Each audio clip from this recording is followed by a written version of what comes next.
24 दिसंबर 1999 Indian airlines का एक plane IC 814 Kathmandu से दिल्ली जा रहा। सब कुछ बिल्कुल आम था। एक रेगुलर फ्लाइट जो अपने तय समय पर उड़ान भर चुकी थी, उसमें कुछ ऐसा होता है जिसकी किसी ने कल्पना भी नहीं की होगी। आमतौर पर इस फ्लाइट को अपने डेस्टिनेशन पर पहुंचने के लिए 1 घंटे और 20 मिनट का समय लगता है, पर उसमें बैठे पैसेंजर्स को शायद ये मालूम नहीं था कि 1 घंटे 20 मिनट की फ्लाइट 7 दिन में तब्दील होने वाली है और आतंकवाद के इतिहास में एक और नया अध्याय लिखा जाने वाला है। इस फ्लाइट को 5 हाईजैकर्स द्वारा हाईजैक कर लिया जाता है और फिर शुरू होता है आतंक का खेल। इस कहानी में सिर्फ हाईजैकर्स ही नहीं बल्कि देश की पॉलिटिक्स, इंटरनेशनल रिलेशंस और ह्यूमन इमोशन सब कुछ शामिल था।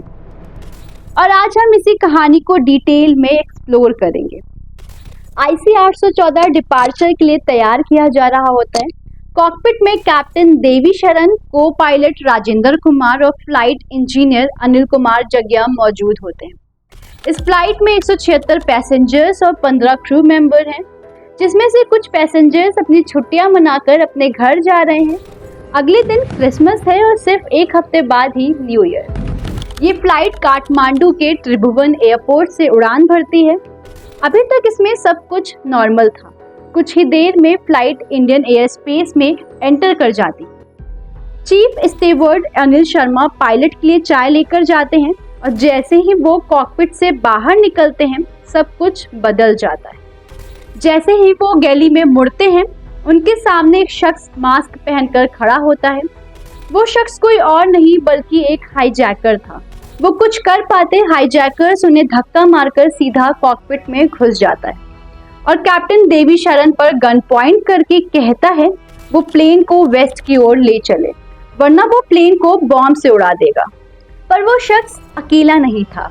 उसके साथ 4 और भी हाईजैकर्स थे जिन्होंने पूरे पैसेंजर्स केबिन पर अपना कब्जा जमा लिया था। वे पैसेंजर्स से कहते हैं अपना खाना जल्दी जल्दी अपनी सीट के नीचे फेंक दो और उसके बाद वो पैसेंजर्स को अलग अलग बैठाने लगते। जब हाईजैकर्स ये सब कर रहे होते हैं, उस बीच कैप्टन देवी शरण कॉकपिट से एक अनाउंसमेंट करते हैं और कहते हैं ये प्लेन हाईजैक हो चुका है, प्लीज शांत रहें और हाईजैकर्स की बात मानें। हाईजैकर्स प्लेन को लाहौर की तरफ ले जाने के लिए कहते हैं और कैप्टन देवी शरण उन्हें कन्विंस करने की कोशिश करते हैं कि ये प्लेन में इतना फ्यूल नहीं बचा है कि वो लाहौर जा सके। पर हाईजैकर्स उनकी बात नहीं सुनते और कैप्टन देवी शरण को फ्लाइट लाहौर की तरफ ले जाने के लिए मजबूर कर देते हैं। अब तक इंडियन एयर ट्रैफिक कंट्रोल को भी ये पता लग चुका होता है कि फ्लाइट IC 814 हाईजैक की जा चुकी है। उधर हाईजैकर्स किसी भी हालत में प्लेन को पाकिस्तान ले जाना चाहते हैं, पर कैप्टन ऐसा नहीं चाहते थे क्योंकि अभी इंडिया और पाकिस्तान के बीच कारगिल वॉर को हुए सिर्फ 6 महीने हुए थे, जिसमें सैकड़ों जवान शहीद हो चुके थे। कैप्टन देवी शरण प्लेन को इंडिया में ही कहीं लैंड कराना चाहते थे ताकि उन्हें इंडियन फोर्सेस की तरफ से कुछ मदद मिल सके। इसी बीच फ्लाइट लाहौर बॉर्डर पहुंच जाती है। वहीं दूसरी तरफ जैसे ही फ्लाइट लाहौर के पास पहुंचती है, पाकिस्तान ATC प्लेन को अपने स्पेस में आने से मना कर देती है और यही नहीं, यहाँ तक कि वे अपने खुद के प्लेन के लिए भी स्पेस को शट डाउन कर देते हैं। वहीं पैसेंजर्स कैबिन में हाईजैकर्स का खौफनाक काम जारी रहता है। वहाँ 8 मेल पैसेंजर्स को अपने साथियों से अलग कर दिया जाता है और एग्जीक्यूटिव कैबिन में मूव करा दिया जाता है। उन 8 मेल पैसेंजर्स में एक पैसेंजर 27 साल की रुपिन कत्याल है, जो कि अपनी वाइफ रचना के साथ हनीमून मनाकर लौट रहे हैं। वहीं जो भी पैसेंजर्स कैबिन में हो रहा है, उसे देखकर पायलट प्लेन की स्पीड 40% तक कम कर देते हैं ताकि वे जहां पे भी लैंड करें, देन अथॉरिटी को पूरा समय मिल जाए कि वे पूरी तैयारी कर लें। अब फ्लाइट IC 814 का फ्यूल तेजी से खत्म होने जा रहा है और हाईजैकर्स कैप्टन की बात नहीं मानना चाहते। वे नहीं चाहते कि प्लेन इंडिया में कहीं पर भी लैंड करे। पाकिस्तान के मना करने के बाद कैप्टन लाहौर से लगभग 50 किलोमीटर दूर अमृतसर में प्लेन को लैंड कराने के लिए कहते हैं, पर हाईजैकर्स को ये डर रहता है कि इंडियन सिक्योरिटी फोर्सेस उनका प्लान फेल न कर दें। कैप्टन हाईजैकर से कहते हैं कि अगर उन्होंने प्लेन को लैंड नहीं किया तो सारे पैसेंजर्स मारे जाएंगे। सभी हाईजैकर्स 2-3 मिनट का समय लेते हैं और कुछ डिस्कस करने के बाद एयरक्राफ्ट को अमृतसर में लैंड कराने के लिए तैयार हो जाते हैं, पर वे भी कैप्टन की इस गारंटी पर कि प्लेन को तुरंत ही रिफ्यूल कर दिया जाएगा। अब कैप्टन देवी शरण को पूरी तरह से ये उम्मीद हो जाती है कि उन्होंने दोबारा से प्लेन को टेक ऑफ नहीं करना पड़ेगा और सिक्योरिटी फोर्सेस उनकी मदद करेंगे। वहीं दूसरी तरफ दिल्ली में Indian crisis management group Punjab की लोकल फोर्सेस को इंटरवीन करने से मना कर देते हैं और नेशनल सिक्योरिटी गार्ड्स का वेट करने के लिए बोलते हैं। एनएसजी को दिल्ली से अमृतसर के लिए रवाना कर दिया जाता है, पर यह फैसला एक बहुत भारी भूल साबित होता है। उस समय के पंजाब के chief police commander JP Birdi को मैसेज दिया जाता है कि दिल्ली से एनएससी कमांडरों को भेज दिया गया है, वो उनका वेट करें और प्लेन को रिफ्यूल करने में जितना ज्यादा से ज्यादा डिले किया जा सकता है करें। अब फ्यूल टैंकर को डिस्पैच करने में डिले किया जाने लगता है, पर यह डिले हाईजैकर्स को और गुस्सा दिलाने लगता है। अब तक प्लेन को अमृतसर में लैंड किए हुए 30 मिनट बीत जाते हैं, पर कोई टैंकर रिफ्यूल के लिए नहीं आता। कैप्टन देवी शरण फिर से फ्यूल के लिए रिक्वेस्ट करते हैं और कहते हैं अगर उन्हें फ्यूल नहीं मिला तो ये हाईजैकर्स लोगों को मारना शुरू कर देंगे। अब हाईजैकर्स का गुस्सा और भी बढ़ने लगता है और वे प्लेन को बिना रिफ्यूल किए ही लाहौर की तरफ ले जाने के लिए कहते हैं, पर कैप्टन अभी भी प्लेन को अमृतसर से बाहर नहीं ले जाना चाहते थे। हाईजैकर्स के बार बार कहने पर जब कैप्टन प्लेन को नहीं उड़ाते तो गुस्से में आकर हाईजैकर्स रुपिन कत्याल और उनके एक और को पैसेंजर पर चाकू से हमला कर देते हैं, जिससे वे बुरी तरह से घायल हो जाते हैं। वहीं क्राइसिस मैनेजमेंट टीम एक फैसला लेती है कि एयरक्राफ्ट की रिफ्यूलिंग के दौरान टैंकर में कुछ पुलिस ऑफिसर्स को बैठाकर ले जाया जाएगा और जब प्लेन में फ्यूल डाला जा रहा होगा तो वे प्लेन के टायर्स को पंचर कर देंगे, जिसके बाद एयरक्राफ्ट टेक ऑफ करने की हालत में नहीं रहेगा। इससे पहले एटीसी का एक और प्लान होता है, वे प्लेन के सामने ही फ्यूल टैंकर को ले जाकर खड़ा कर दें। ऐसे में एक फ्यूल टैंकर तेजी से प्लेन की तरफ बढ़ता है और प्लेन के पास जाकर अचानक से रुक जाता है, जिससे हाईजैकर्स को ये शक हो जाता है कि यहाँ पर कुछ तो गड़बड़ है। उसके बाद हाईजैकर्स फ्रस्ट्रेट हो जाते हैं और बिना फ्यूल रिफिल किए ही कैप्टन को वहां से जाने के लिए कहते हैं। अब एयरक्राफ्ट एक बार फिर से हवा में होता है और लाहौर की तरफ बढ़ने लगता है। अब तक हमारे पास जो मौका था इस क्राइसिस को खत्म करने का, हम वो भी गवा चुके थे। IC 814 फिर से लाहौर पाकिस्तान के बॉर्डर पे पहुंचता है और पाकिस्तान ATC फिर से उसे लैंडिंग की परमिशन नहीं देता और तो और वो प्लेन को शूट डाउन करने की भी धमकी देता है। पाकिस्तान ATC अपने सारे नेविगेशन एप्स बंद कर देती है और लाहौर एयरपोर्ट की सारी रनवे लाइट्स भी ऑफ कर दी जाती हैं और कहा जाता है कि हम तुम्हें यहाँ किसी भी कीमत पर लैंड नहीं करा सकते। अब प्लेन रिजर्व फ्यूल पर आ जाता है और IC 814 को लैंड कराने के अलावा दूसरा कोई भी चारा नहीं बचता। अब कैप्टन देवी शरण को कोई ना कोई डिसीजन लेना था और वो ऐसी जगह देखने लगते हैं जहां प्लेन को सेफ्टी से लैंड कराया जा सके। पायलट्स को एक जगह पर लाइट दिखती है, उन्हें ये लगता है कि ये लाहौर का रनवे है और जैसे ही वे प्लेन को धीरे धीरे नीचे लैंड कराने के लिए लाते हैं, उन्हें रियलाइज होता है कि उन्होंने कितनी बड़ी गलती कर दी है और ये कोई रनवे नहीं बल्कि रोड है। कैप्टन एक बार फिर से पाकिस्तान ATC से कांटेक्ट करते हैं और उन्हें बताते हैं कि अगर उनका प्लेन लैंड नहीं हुआ तो वो शहर में कहीं पे भी क्रैश लैंड कर जाएंगे और सैकड़ों लोग मारे जाएंगे। इस बार पाकिस्तान ATC मौके की नजाकत को समझते हैं और प्लेन को लाहौर एयरपोर्ट पर लैंड कराने के लिए मान जाते हैं। दूसरी तरफ घायल पैसेंजर्स का खून धीरे धीरे बहता जाता है और अगर उन्हें टाइम पर मेडिकल असिस्टेंट नहीं मिला तो उनकी मौत भी हो सकती है। पर पाकिस्तानी अथॉरिटी प्लेन को जल्द से जल्द रिफ्यूल करके वहां से हटाना चाहती थी। कैप्टन देवी शरण रिक्वेस्ट करते हैं कि प्लेन में कुछ injured passenger, senior citizen, female और बच्चे हैं जिन्हें वहां से निकाल लिया जाए, पर पाकिस्तान अथॉरिटी उन्हें ये कहकर मना कर देती है कि तुम्हें फ्यूल चाहिए था और हम तुम्हें फ्यूल दे रहे हैं, पर हम तुम्हारे किसी भी पैसेंजर को ऑफलोड नहीं करेंगे। फाइनली प्लेन रिफ्यूल होता है और लाहौर में लैंड करने की 3 घंटे से भी कम समय में प्लेन दोबारा से हवा में था। वहीं दूसरी तरफ इंडिया में एक अफवाह फैल जाती है कि हाईजैकर्स ने कुछ पैसेंजर्स को मार दिया है, जिसकी वजह से दिल्ली एयरपोर्ट पे मौजूद लोगों के बीच में पैनिक सिचुएशन क्रिएट हो जाती है। अब हाईजैकर्स प्लेन को काबुल अफगानिस्तान ले जाने के लिए कहते हैं, पर काबुल में नाइट लाइटिंग फैसिलिटी न होने के कारण हाईजैकर्स प्लेन को दुबई ले जाने का प्लान करते हैं। वहीं प्लेन को दुबई ले जाते समय रुपिन कत्याल, जिन पर हाईजैकर्स ने हमला किया था, उनकी मौत हो जाती है और उनकी वाइफ रचना को अभी भी इसके बारे में कोई भी खबर नहीं दी जाती।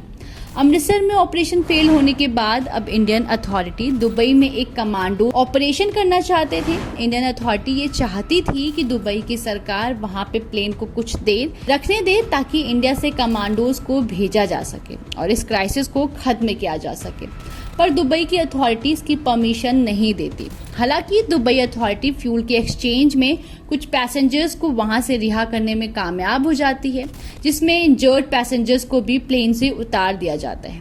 इंडियन अथॉरिटी एक रिलीफ प्लेन भेजती है और वहां से अपने पैसेंजर्स को वापस इंडिया ले आते हैं। रुपिन कटियाल की डेड बॉडी को भी बोर्ड ऑफ कर दिया जाता है, पर उनकी पत्नी रचना, जो कि अभी भी प्लेन में थी, उनको अभी तक ये तक पता नहीं चल पाता है कि उनके पति की मौत हो चुकी है। उन पैसेंजर्स के द्वारा एक बेहद ही अहम जानकारी मिलती है, जिसमें ये पता चलता है कि उस फ्लाइट में 5 हाईजैकर्स, जो कि एक दूसरे को चीफ, बर्गर, डॉक्टर, शंकर और भोला के नाम से बुलाते हैं, और उन्हें ये भी पता चलता है कि इस फ्लाइट में मेल्स, फीमेल्स और बच्चों को अलग अलग करके रखा गया है। इसके साथ ही सभी की आंखों पर पट्टी बंधी हुई है। पैसेंजर्स को रिलीज करने के बाद IC 814, जिसे अब तक रिफ्यूल किया जा चुका था, एक बार फिर से हवा में था। जब से प्लेन हाईजैक किया गया था, तब से लेकर अब तक 18 घंटे बीत चुके थे। प्लेन अब अफगानिस्तान कांधार की ओर बढ़ता है और लैंड कर जाता है। अफगानिस्तान एक ऐसा देश जो कि अभी तालिबान के कंट्रोल में था और उस वक्त उसामा बिन लादेन भी वहीं रह रहा था। पर सबसे बड़ा सवाल तो ये था कि हाईजैकर्स कौन थे और क्या चाहते थे। अभी भी ये रीजन किसी को मालूम नहीं था, क्योंकि अभी तक उन्होंने अपनी कोई भी डिमांड्स हमारे सामने नहीं रखी थी। वहीं इंडिया में उस समय के प्रधानमंत्री अटल बिहारी वाजपेयी कहते हैं कि अभी तक हमें उनकी कोई भी डिमांड्स का पता नहीं है, और उनकी कोई भी डिमांड्स क्यों ना हो, इंडिया ना तो उससे डरेगा और ना ही झुकेगा। इंडिया की सरकार उस समय तालिबान को एज अ गवर्नमेंट रिकॉग्नाइज नहीं करती थी, और तालिबान ये चाहता था कि वे हाईजैकर्स और इंडिया के बीच समझौता करवाएं। हाईजैकर्स एक बार फिर से प्लेन को जल्दी से जल्दी रिफ्यूल करवा कर कांधार से बाहर ले जाना चाहते थे, पर पायलट इससे सख्त मना कर देते हैं और कहते हैं कि फ्लाइट को बिना किसी थ्रू इंजीनियरिंग इंस्पेक्शन के उड़ाना पॉसिबल नहीं होगा। IC 814 अब फिर कहीं जाने वाला नहीं था, पर हाईजैकर्स अभी भी शांत बैठने वाले कहाँ ही थे। हाईजैकर्स प्लेन के कार्गो हॉल में घुस जाते हैं और वहां से कुछ निकालने की कोशिश में लग जाते हैं। हाईजैकर्स वहां से एक बैग लेकर बाहर आते हैं, और जब अगली सुबह कैप्टन देवी शरण कॉकपिट में जाते हैं तो वो तो अपने सामने का नजारा देखकर एकदम हैरान रह जाते हैं। वे देखते हैं कि पूरे कॉकपिट में बुलेट और तरह तरह के आर्म्स वेपन रखे हुए थे। वहीं दूसरी तरफ इंडिया में पैसेंजर्स के रिलेटिव और घर वाले एक साथ होते हैं, और उस समय के minister of external affair Jaswant Singh की प्रेस कॉन्फ्रेंस में घुस जाते हैं और ये डिमांड करते हैं कि जल्द से जल्द उनके घर वालों को वहां से निकाला जाए। ये स्टोरी पूरा मीडिया कवर करता है और देश विदेश तक ये खबर पहुंच जाती है कि इंडियन एयरलाइन का प्लेन IC 814 हाईजैक हो चुका है, जिससे अब सरकार पर यह प्रेशर पड़ता है कि वो इन सभी हाईजैकर्स के साथ नेगोशिएट करें। आखिरकार 27 दिसंबर यानी कि हाईजैकिंग के 4 दिन बाद इंडियन गवर्नमेंट एक नेगोशिएटर टीम को कांधार के लिए रवाना करती है, और नेगोशिएटर्स की टीम के साथ एक कमांडोज की भी टीम थी। ये बात तालिबान को बिल्कुल भी पता नहीं थी। जैसे वो टीम कांधार पहुंचती है, तालिबान के लोग प्लेन को एक ऑफेंसिव पोजीशन में घेर लेते हैं, और उन्हें अंदाजा था कि कहीं इंडियन फोर्सेस उन पर अटैक न कर दें।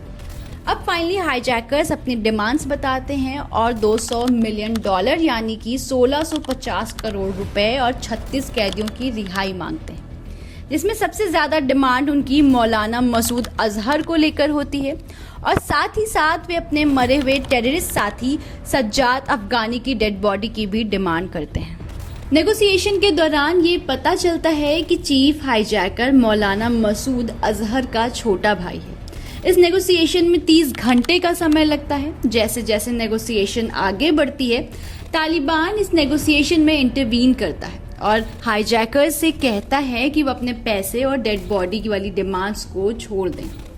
IC 814 के पैसेंजर्स के लिए ये 5वां दिन था और उनके लिए हालत बद से बदतर होती जा रही थी। प्लेन की कंडीशन भी बिगड़ती जा रही थी। टॉयलेट ओवरफ्लो कर रहे थे और पैसेंजर्स के पास खाने के लिए भी कुछ नहीं था। प्लेन में मौजूद लोग धीरे धीरे अपनी सारी उम्मीदें छोड़ने लगे थे। उनके मन में ये सवाल चल रहा था कि क्या वो यहाँ से बचकर जा पाएंगे, क्या वे जिंदा निकल पाएंगे, क्या इंडियन अथॉरिटी उन्हें वापस अपने देश ले जाने में कामयाब होगी। जैसे ही प्लेन की कंडीशन की खबर मीडिया और पैसेंजर्स के रिलेटिव्स के पास पहुंचती है, नेगोशिएटर पर प्रेशर और भी बढ़ने लगता है। 30 दिसंबर 1999 यानी 6 दिन बाद एक रिलीफ की खबर मिलती है, जिसमें ये पता चलता है कि हाईजैकर्स 35 पैसेंजर्स को रिलीज करने के लिए एग्री कर जाते हैं। पर एक बार फिर से नेगोशिएशन में बात नहीं बनती और जिन 35 पैसेंजर्स को हाईजैकर्स रिलीज करने के लिए एग्री करते हैं, उन्हें वापस प्लेन में बैठा दिया जाता है और हाईजैकर्स उनसे ये कहते हैं कि उन सबको अब एक एक करके वे मार देंगे। क्या भी इस जर्नी का एंड था? क्या वे सभी हाईजैकर्स सच में एक एक करके सारे पैसेंजर्स को मार देंगे? सोचिए, ऐसे कितने ही सवाल उन पैसेंजर्स के मन में चल रहे होंगे। 3 से 4 घंटे बीत जाते हैं और ये पता चलता है कि नेगोशिएशन फिर से शुरू हो गई है और कुछ देर बाद पैसेंजर्स को ये खबर दी जाती है कि इंडियन गवर्नमेंट ने उनकी सारी शर्तें मान ली हैं और अब उन्हें रिहा कर दिया जाएगा। नेगोशिएशन का रिजल्ट ये निकलता है कि सारी पैसेंजर्स को रिलीज करने के बदले में इंडिया को 3 खतरनाक आतंकवादियों को अपनी जेल से रिहा करना होगा, जिनके नाम मौलाना मसूद अजहर, जो कि हर कातुल मुजाहिदीन का मेंबर था, उमर शेख, एक ब्रिटिश नेशनलिस्ट जो मौलाना मसूद अजहर का फॉलोवर था और कश्मीर में फॉरेन नेशनल को किडनैप करने के लिए गिरफ्तार किया गया था, और तीसरा मुश्ताक अहमद जागदार था, जो कि अल उमरा मुजाहिदीन का चीफ कमांडर था, जिसे कश्मीर में अटैक करने के लिए जेल भेज दिया गया था। तीनों टेररिस्ट को इंडिया की अलग अलग जेल से लेकर दिल्ली ले जाया जाता है, जहां से उन्हें कांधार भेजा जाता है और उन्हें कांधार पहुंचाने के बाद हाईजैकर्स और तीनों आतंकवादियों को तालिबान बॉर्डर की तरफ एस्कॉर्ट करता है।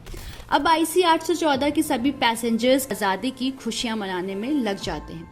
IC 814 के हाईजैक होने के 8 दिन बाद सभी पैसेंजर्स वापस इंडिया आ जाते हैं। दिल्ली एयरपोर्ट पर पैसेंजर्स को लेने के लिए हजारों की भीड़ इकट्ठा हो जाती है। पर जहां एक तरफ पूरा देश इस बात का जश्न मनाता है कि अभी सब आज़ाद हैं, वहीं दूसरी तरफ एक सवाल ये भी खड़ा होता है कि क्या IC 814 की कहानी किसी दूसरे मोड पे खत्म की जा सकती थी। वहीं मौलाना मसूद अजहर पाकिस्तान पहुंचकर जैश-ए-मोहम्मद नाम की एक मिलिटेंट ग्रुप को फॉर्म करता है, जो कि और भी कई टेररिस्ट एक्ट में शामिल होता है, जिसमें साल 2001 में इंडिया में हुआ पार्लियामेंट अटैक भी शामिल था। उमर शेख को 11 सितंबर को वर्ल्ड ट्रेड सेंटर में हुए अटैक में शामिल पाया जाता है और अमेरिकन जर्नलिस्ट डैनियल पोल की हत्या के जुर्म में डेथ सेंटेंस के लिए भेज दिया जाता है और मुख्तार अहमद जारकर पाकिस्तान से लगातार मिलिटेंट एक्टिविटीज को अंजाम देता रहता है। वहीं 5 हाईजैकर्स के नाम भी बाद में पता चलते हैं, जिनके नाम इब्राहिम अख्तर, शाहिद अख्तर शाहिद, सनी अहमद काजी, जाहुर मिस्त्री और शाकिर। अगर आप 2001 में पार्लियामेंट पर हुए अटैक की कहानी सुनना चाहते हैं तो हमें कमेंट करके ज़रूर बताएं। तब तक के लिए जय हिंद।